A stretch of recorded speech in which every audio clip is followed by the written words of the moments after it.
Buenas tardes, bienvenidos a Casos Criminales. Raúl Ociel Marroquín, conocido como el Sádico o el Asesino Arcoíris, nació el 1 de septiembre de 1980 en Tampico, Tamaulipas.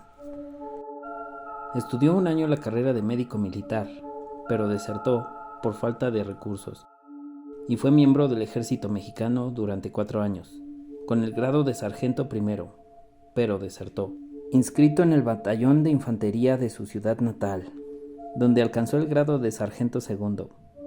En mayo de 2004 fue dado de baja del ejército y regresó a su ciudad natal. Estuvo preso en Tampico durante 14 meses, bajo el cargo de robo con violencia. En agosto de 2015, una vez en libertad, se mudó a vivir a la Ciudad de México, en donde continuó con su carrera criminal como ladrón. Aunque empezó con robos, en pocas semanas estos se convirtieron en secuestros, y estos a su vez en asesinatos. Raúl tenía un modus operandi: abordar a hombres homosexuales en bares de la zona rosa en la Ciudad de México. Entablaba conversación con ellos, y una vez se ganaba su confianza, los invitaba a un hotel, para allí determinar si estos contaban con recursos económicos.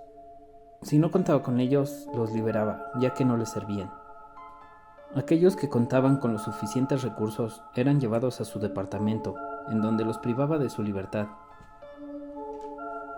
Raúl contaba con un cómplice, de nombre Juan Enrique Madrid Manuel.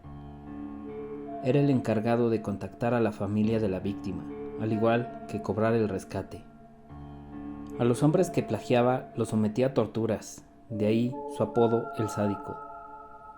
En especial, tenía una predilección por sofocar a sus víctimas, antes de terminar con sus vidas. Independientemente de que pagaran o no el rescate, acababa con ellos.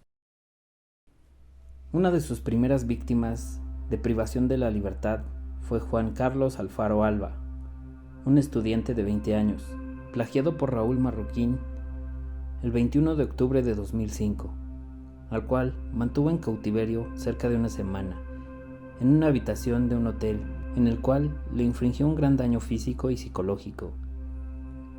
Tras el pago del rescate por parte de la familia de la víctima, Raúl Marroquín dejó a Juan Carlos atado en una habitación del hotel. Aparentemente, Raúl aún no evolucionaba del todo como criminal, ya que solo se conformó con el daño causado y el dinero fácil ganado. José Ricardo Galindo Valdés, de 25 años, fue otra víctima más de la privación de la libertad por Marroquín el 13 de diciembre de 2005. Raúl se comunicó con los familiares de José Ricardo para solicitarles rescate, pero la madre de le suplicó por la vida de su hijo, ya que no contaba con el dinero para pagar su rescate.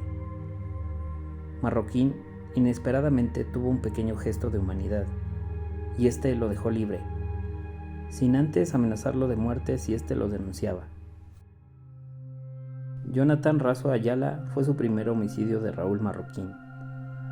Fue secuestrado el 27 de octubre de 2005 y privado de la vida el 12 de noviembre. Tras 16 días secuestrado en el departamento de Raúl Marroquín.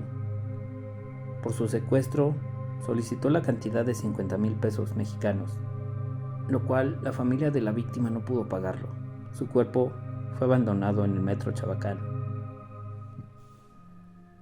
Su segunda víctima fue Ricardo López Hernández. Conoció a Raúl Marroquín el 30 de noviembre de 2005. Tras 9 días de secuestro, terminó con su vida, asfixiándolo, pese a que su familia pagó un rescate de 28,000 pesos. Armando Rivas Pérez y Víctor Ángel Iván Valderas fueron sus dos víctimas conocidas. Por último, pidió un rescate de 8,300 pesos, ambos de 25 años de edad. Fueron plagiados los días 17 y 20 de diciembre del año 2005. Sus cuerpos fueron encontrados el 23 de diciembre dentro de una maleta en las calles de Andrés Molina Enríquez, en la colonia Asturias. Ricardo López Hernández, un trabajador de una cadena de televisión mexicana, conoció a Raúl Marroquín el 30 de noviembre de 2005. Tras 9 días de ser privado de la libertad, le quitó la vida, estrangulándolo tras cobrar el rescate por un monto de 28,000 pesos mexicanos.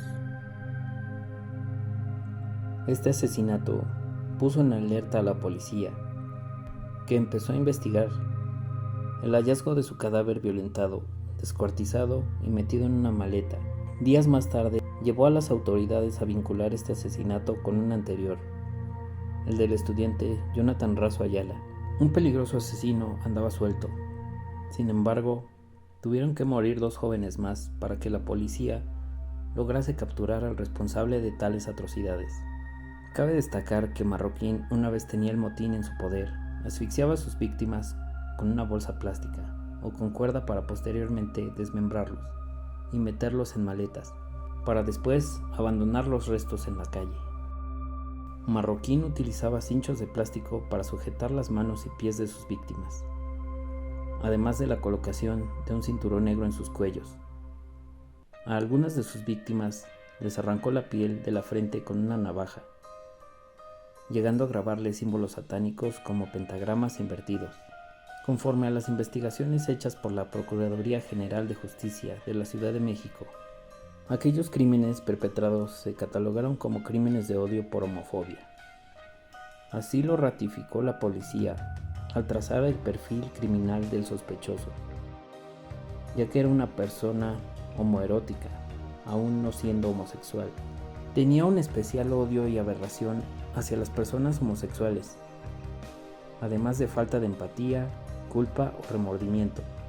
He ahí la violencia empleada en cada crimen.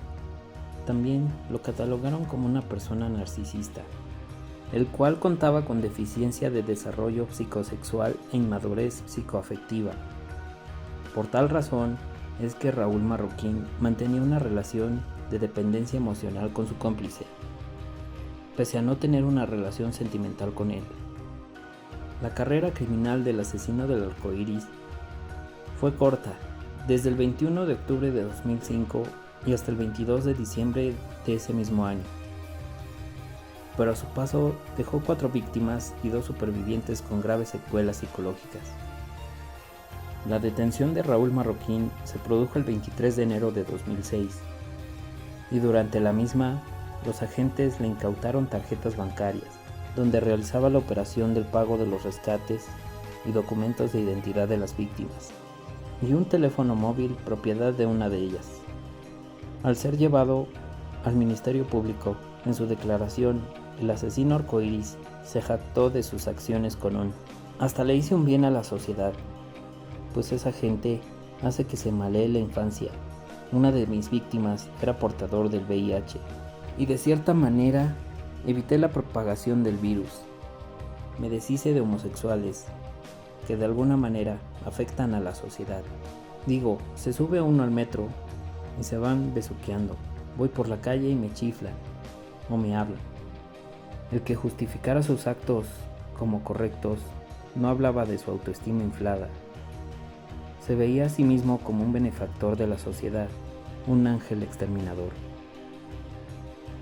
Esto indica también una sobrevaloración de sí mismo, narcisismo, lo que es indicio de un desarrollo psicosexual deficiente y una inmadurez del desarrollo psicoafectivo.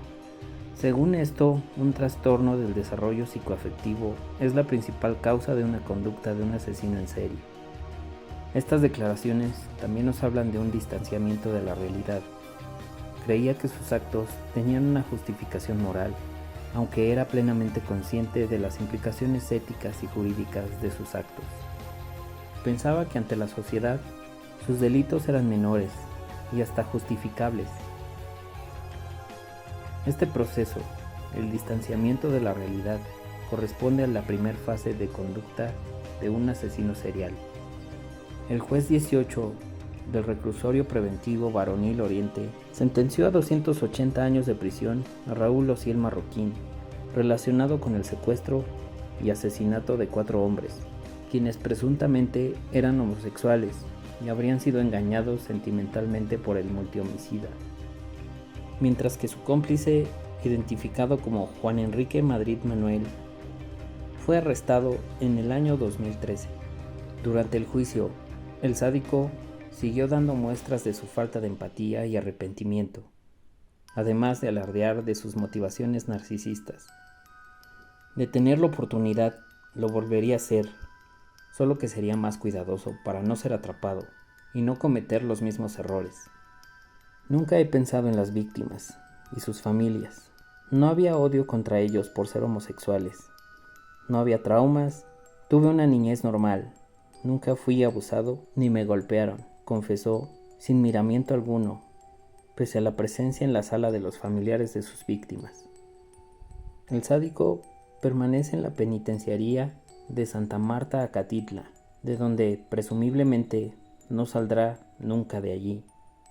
Su única preocupación constante es el sufrimiento causado por sus acciones hacia su propia familia, nada más.